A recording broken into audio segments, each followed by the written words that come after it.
Susan Comrie. I am an investigative journalist with the amaBhungane Center for Investigative Journalism in Johannesburg, South Africa.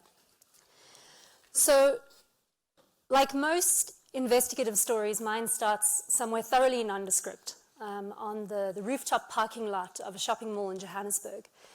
But it was here in May 2017 when I knew that the country was going to change forever. And the reason that I knew that, the reason that my editor and the editor of another publication, Daily Maverick, had called me to this rooftop and told me not to bring my phone, my laptop, was this. Now, this hard drive, and I will say it's not the actual hard drive, it's a hard drive. It didn't contain state secrets. It had nothing like the Snowden files. What it contained was around 300,000 emails of a senior manager at a local IT company. And to understand why that was such a threat to the government in South Africa, I need to tell you a little bit about what's been happening in South Africa for the past 10 years. So we've been going through a period of what we call state capture. And if you're not familiar with the term, I guarantee you're familiar with the phenomenon. State capture effectively is the repurposing of the state for private interests. And it goes way beyond normal garden variety corruption.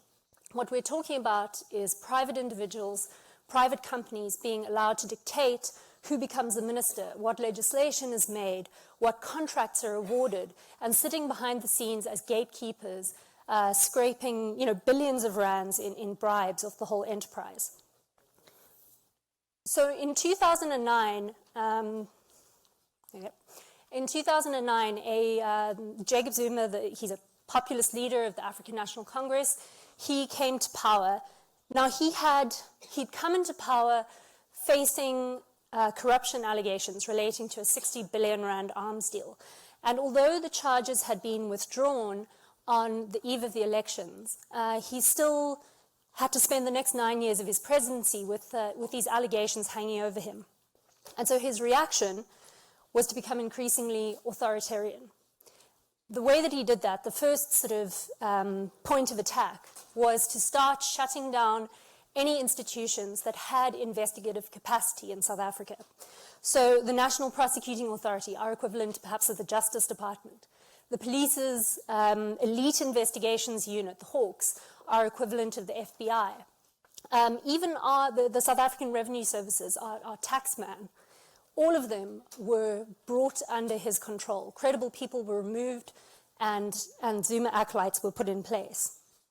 Now the next way that they started to target journalists was through very repressive legislation. One of the worst pieces was the Secrecy Bill, which was passed by Parliament but never signed into law, luckily. And that would have given 25-year jail terms to anyone who published classified information. And then the final way that we saw, one of the many ways that we saw the media being targeted during this period was that we saw allies of Zuma's setting up their own media organizations and governments starting to redirect advertising budgets and also just redirecting their attention and their willingness to do interviews towards those newspapers and TV stations. So how did we react as the media?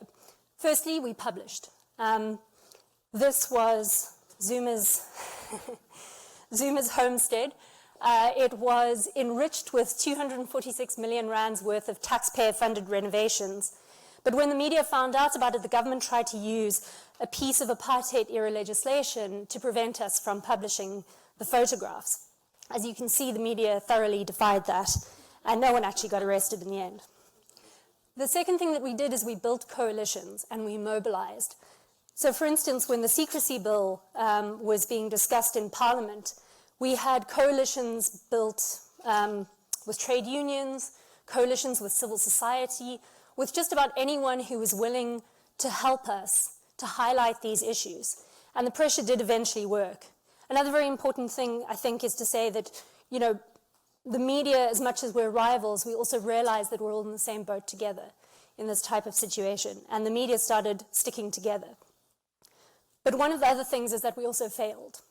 One of the largest newspapers in the country ran a long series of stories about a rogue unit within the within SARS, the tax authority. They later retracted the stories, but by the time they had retracted it, the Elite Investigations Unit and its investigations into all of these prominent political figures had simply disappeared. But one of the important things that we did, I think, is that we invested in investigative journalism, which is where we come in. So this is the team that I'm part of, amaBhungane. It's a Zulu word. It means dung beetles. And you'll see our spirit animal is the African dung beetle. Our motto is digging dung, fertilizing democracy. And by 2017, we had done a lot of digging into these guys, the Gupta brothers in South Africa, Atul, Ajay, and Rajesh Gupta. Now, we had found them and their companies everywhere, in arms deals. We'd found them in the state power utility, in the state rail contracts. We'd found them in farming. We'd found them in IT contracts. But they were always lurking just behind the scenes. I mean, that great expression of governing from under, that was effectively what they were doing. Which brings me back to this. What this gave us, it was from one of the IT managers at one of their, or just the senior sort of executive in their IT firm. And although it didn't give us every part of the empire, it gave us an incredible amount of information about how the Guptas had captured the state. So this would eventually become the Gupta Leaks. It was a collaborative investigation between a number of different media houses in South Africa. And it didn't just allow us to, this was another, these are all the different journalists. Eventually, there's a long story behind it, but effectively what ended up happening is that you had just about every media house in the country working on the same trove of information and publishing daily. And it became a really positive collaborative space for the media, because even if you got scoop today, there was still more to publish. But the important thing is that it didn't just allow us to hold politicians to account. There were a number of multinational companies that were implicated in the Gupta Leaks, as well as in various other leaks that came out at the same time. And what it really allowed us to do was to hold them accountable for practices that they had sometimes been using in other countries with impunity. Now, obviously, this was not going to, it didn't go down well with a lot of people. There was one of the things that hung in the balance, one of the deals that Zuma never managed to get signed was a 1 trillion rand nuclear deal with Russia, which would have built 9 nuclear power stations across South Africa and would have thoroughly bankrupted the country if he'd got it right. So it was kind of inevitable that we would face some pushback. It's sort of one of the strange things in South Africa that, it's in the sort of Venn diagram of the far right in America and the far left in South Africa, you've got George Soros sitting in the middle. They both think that George Soros is sort of behind everything. The phrase that got weaponized was white monopoly capital in South Africa. And it tapped into something which is very real in South Africa. I mean, it's a reality of South Africa that black South Africans still overwhelmingly carry the burden of unemployment, of crime, and of poverty in South Africa. And so it was tapping into something very real, racial fault lines in South Africa. But instead of being used to have a conversation about structural inequality, this phrase was kind of weaponized and thrown at the media to say, anytime we reported about the Guptas, to say, oh, we're anti-transformation.